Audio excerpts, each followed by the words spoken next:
ناظرین، صحابہ کرام کے ساتھ اور اہل بیت کے ساتھ اور مقدسات اسلام کے ساتھ ہماری جو جذباتی وابستگیاں ہیں وہ صرف جذبات کی حد تک ہیں۔ ایموشن ہمارے اندر بہت زیادہ ہیں، ہم ایموشنلی اپنے احساسات کا اظہار بہت زیادہ کر دیتے ہیں۔ اس وقت جو ایران، اسرائیل اور امریکہ کا جو آپس میں کلیش ہے، جو جنگی صورتحال ہے، اس پر آپ دیکھیں کہ فیس بک، سوشل میڈیا سارے کا سارا، اور اس کے علاوہ آپ سارے کے سارے سٹیج اور پلیٹ فارم دیکھیں، وہاں پر جذباتی وابستگیوں کا مسلکی بنیاد پر اظہار کیا جاتا ہے۔ اب جو ایران سے وابستہ ہیں وہ مسلکی بنیادوں پر اہل تشیع کے ساتھ وابستہ ہو کے اہل بیت کے ساتھ جذباتی وابستگی کا اظہار کر رہے ہیں، اور جو ان کے مد مقابل ہیں وہ صحابہ کرام کے ساتھ اپنی جذباتی وابستگیوں کا اظہار کر رہے ہیں۔ کسی کو کوئی پرواہ نہیں ہے کہ وہ کوئی کہہ رہا ہے کہ ہر صحابی جنتی جنتی، کوئی جناب اہل بیت علیہم السلام کے کرداروں کو اشکار کر رہا ہے، کوئی کیا ڈسکس کر رہا ہے، کوئی کیا۔ آپ یاد رکھیے ساری کی ساری جذباتی وابستگیاں ہیں، اور یہ سارے کا سارا مکر ہمارا بروز قیامت، بروز محشر ہم پر اور ہمارے منہ پر دے مارا جائے گا۔ یاد رکھ لیں، جب تک ہم ان جذباتی وابستگیوں سے 4 قدم آگے نکل کر عملی طور پر صحابہ کرام کو اور اہل بیت علیہم السلام اور مقدسات اسلام کو فالو نہیں کر لیتے، ہر وہ شخص جو صحابہ کرام کا فالور ہے وہ اپنے ارد گرد ماحول کو دیکھے، وہ اپنے نظام کو دیکھے۔ کیا وہ یہ جانتا ہے کہ اس کی تحصیل کورٹ میں، ڈسٹرکٹ کورٹس میں فیصلے کس نوعیت کے ہوتے ہیں؟ ایک وکیل جو صحابہ کرام کا حمایتی اور جانثاروں میں سے ہے، جذباتی وابستگیوں کا اظہار کر رہا ہے، کیا وہ اپنی وکالت ان صحابہ کرام کی تعلیمات کے مطابق کر رہا ہے؟ آپ اپنی کورٹس کے چکر لگائیں، آپ دیکھیں کورٹس میں جو قانون کے محافظ لوگ ہیں، جو قانون کے باقاعدہ تشریح کرنے والے لوگ ہیں، ان کی ناک نیچے کیا ہوتا ہے؟ رشوت خوریاں۔ وہ جو جج کے ماتحت عملہ ہوتا ہے، جسے ریڈر کہتے ہیں، کلرک کونسل کہتے ہیں، وہ سارے کے سارے کیا کرتے ہیں؟ ان کی سیلریز لاکھوں میں ہوتی ہے، لیکن اس کے باوجود کوئی فائل آ جائے تو وہ ہزاروں میں مزید چارج کرتے ہیں، جو کہ ان کا حق نہیں ہے، اور نعرے لگا رہے ہوتے ہیں ہر صحابی جنتی اور اہل بیت علیہم السلام کے ساتھ وابستگیوں کا اظہار۔ مسلکی بنیادوں پر جذباتی ہو جاتے ہیں، جب عمل کی باری آتی ہے تو بالکل کمزور نوعیت کے۔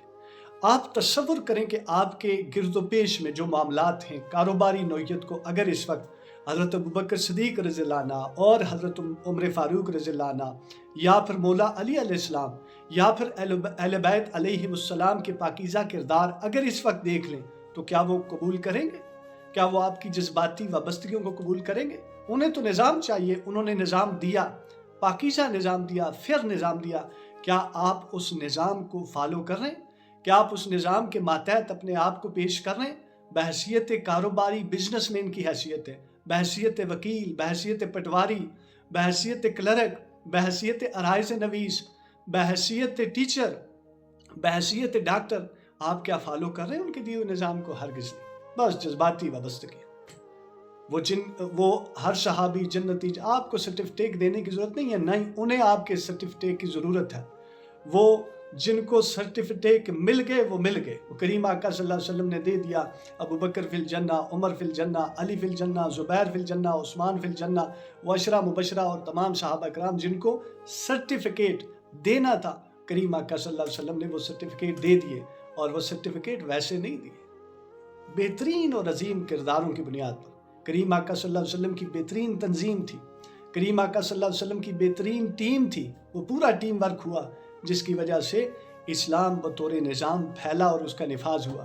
آج آپ کے ہاتھ میں اور میرے ہاتھ میں نظام ہے، ہم نہ وکیل کے خلاف، وہ جو کرپٹ وکیل ہے، جس کا بظاہر لبادہ یہ ہے کہ میں قانون کی حکمرانی اور قانون کی جو ہے وہ لا اینڈ آرڈر کی اس پاور کو میں اپلائی کرنا چاہتا ہوں، میں رول آف لا کا چیمپئن ہوں، اور اس کی ناک نیچے کیا ہوتا ہے؟ سارے کے سارے غیر قانونی کام۔ باقاعدہ طور پر وکیل اشارہ کرتے، باقاعدہ طور پر وکلاء کی ایما پر ہوتے ہیں، پٹواری رشوتیں لیتا ہے، آپ کا تحصیلدار رشوتیں لیتا ہے، نائب تحصیلدار رشوتیں لیتا ہے، آپ کا محکمہ مال سارے کا سارا رشوت میں لت پت ہے۔ آپ ہاسپٹل چلے جائیں، آپ کے ہاسپٹل کا نظام علاج کوئی نہیں ہے، آپ ٹیچنگ کے معاملے کو دیکھ لیں، وہاں پر تعلیم کا کوئی حال نہیں ہے. تو اسی طرح روڈز کا آپ دیکھ لیں، آپ کا سیاسی جو نظم ہے وہ بگاڑ کا شکار ہے. بس جذباتی وابستگیاں، ہر صحابی جنتی جنتی، جو صحابہ کرام کا گستاخ ہے وہ جناب ملعون ہو گیا، وہ کافر ہو گیا. جو اہل بیت علیہم السلام کا گستاخ ہے وہ ملعون ہو گیا. بس کفر کے فتوے لگاتے جائیے اور جذباتی وابستگیوں کا اظہار کرتے جائیے. عمل آپ کا بالکل زیرو ہے، بشمول میرے. عمل آپ کا اور میرا سب کا زیرو ہے.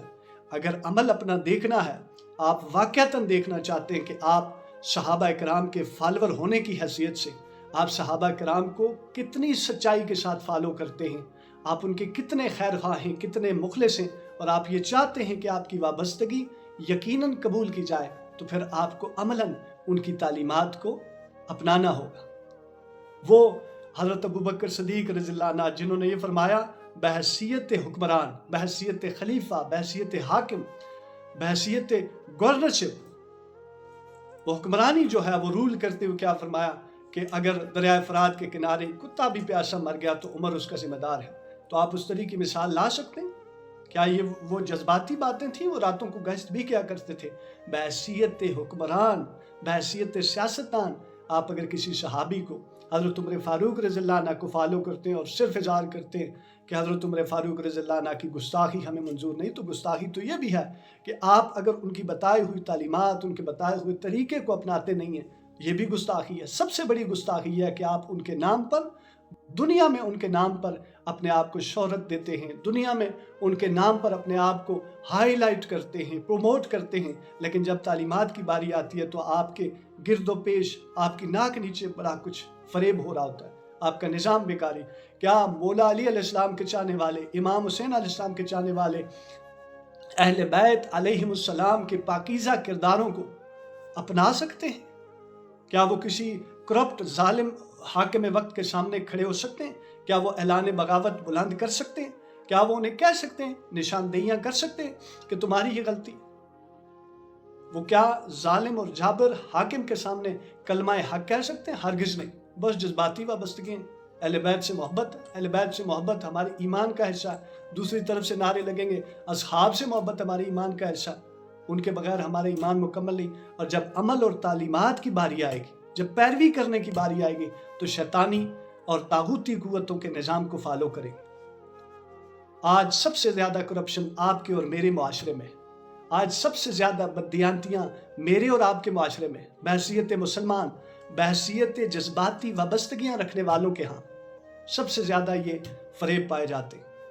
اور سب سے زیادہ فالور ہمارے ہاں پائے جاتے ہیں جو صحابہ کرام کو فالو کرنے والے ہیں، جو اہل بیت علیہم السلام کو فالو کرنے والے ہیں. آپ کی فالوئنگ، آپ کی سچی انسیت، سچی وابستگی اگر ہو تو آپ کے نظام میں سب سے زیادہ انصاف ہونا چاہیے، آپ کے نظام میں دیانتداری ہونی چاہیے، آپ کا نظام صاف اور شفاف ہونا چاہیے، ہر ادارہ فیئر طریقے سے کام کرے. لیکن نہیں، آپ اپنی عدالتوں کے حال دیکھ لیں، آپ وکیلوں کے حال دیکھ لیں. وہ اپنی کمائیوں کے چکر میں کیسوں کو الجھا دیتے ہیں.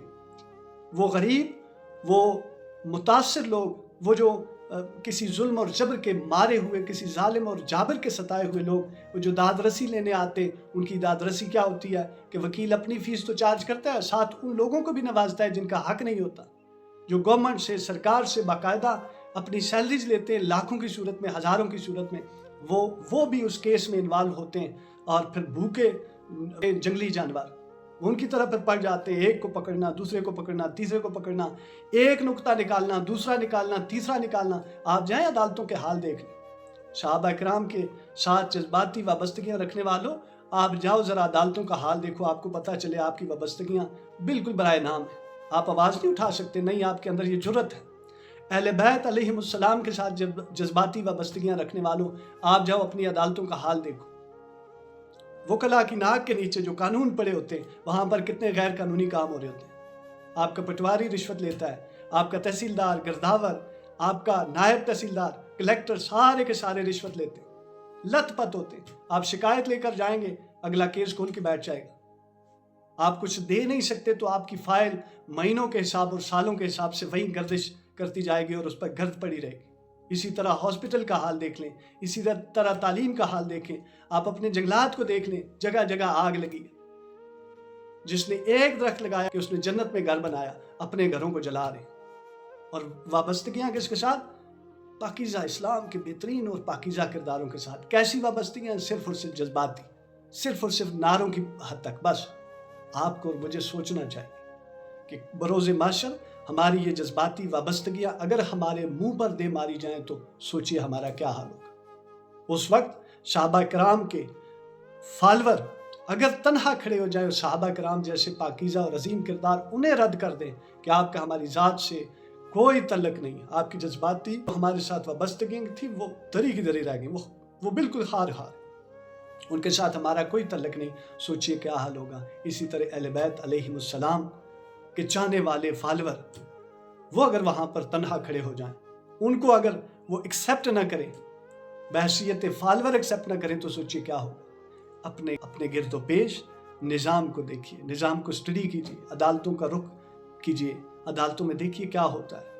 کوئی بحیثیت وکیل صحابہ کرام کا فالور ہے تو وہ اپنے کیسز پر فوکس کرے، وہ اپنے آپ پر فوکس کرے، وہ اپنے گرد و پیش اس ماحول میں، اس پورے نظم میں فوکس کرے، وہ عدالتی نظم میں فوکس کرے۔ کہیں کوئی اس کی ناک نیچے بیٹھا کلرک وہ جو اسے تاریخ لکھ کے دے رہا ہے، کہیں وہ کسی اس کے سائل سے رشوت تو نہیں لے رہا، کہیں وہ پیسے تو نہیں بٹور رہا، کوئی پٹواری نقل دینے کی اس میں مد میں وہ پھر اس کی ہائی فیس تو نہیں چارج کر رہا۔ یہ ساری کا سارا نظام ہے۔ اسی طرح ڈاکٹرز جو وابستہ ہیں صحابہ کرام سے، جذباتی وابستگیاں لیے بیٹھے ہیں، وہ انجیکشن لگاتے وقت ذرا سوچیں، وہ دوائیاں لکھتے وقت ذرا سوچیں کس کمپنی کی دوائیاں کتنے کمیشن پر لکھ رہے ہیں اور کس کو بیچ رہے ہیں۔ کسی غریب، کسی بے بس، کسی ایسے دیہڑی دار مزدور بیمار شخص کو، مریض کو بیچ رہے ہیں یا کوئی۔ اسی طرح ہر ادارہ اپنی اکاؤنٹیبلٹی کرے تو ہمارے پاس سب سے بہترین نظام دو عظیم کرداروں کی صورت میں اہل بیت علیہم السلام، جنہوں نے فائٹ کیا، جنہوں نے نظام، منفی نظام، فرسودہ نظام، اس کے مد مقابل کھڑے ہوئے کلمہ حق بلند کیا، اور صحابہ کرام جنہوں نے نظام انٹروڈیوس کیا، بہترین نظام۔ نہ ہم صحابہ کرام کے بنائے ہوئے نظام کو جو انٹروڈیوس کیا، نہ اس پر چل رہے خود، اور نہ کسی کو چلانے کی صحیح کر رہے ہیں، نہ اس کی تبلیغ کر رہے ہیں، اور نہ وہ کہ جو نظام صحابہ کرام کا بنایا ہوا، کریمہ کا صلی اللہ علیہ وسلم کا بنایا اس پورے ڈیزائن شدہ نظام کو جس پر چلنا چاہیے تھا، نظام کے پیروکاروں کو، اس سے وابستگان کو، وہ جو گورنمنٹ کی سیلیاں لیتے ہیں، حکومتی مشینری کو، نہ ہم اس مشینری کو اس پر چلانے کے لیے اپنے آپ کو اس میدان اختلاف میں، میدان مزاحمت میں کھڑا کرتے ہیں۔ سوچئے ذرا، اپنی جذباتی وابستگیوں پر دھیان کیجئے ذرا۔ ندیم ڈیجیٹل ڈائری دیکھنے کا شکریہ۔ تھینک یو، سلامت رہیں۔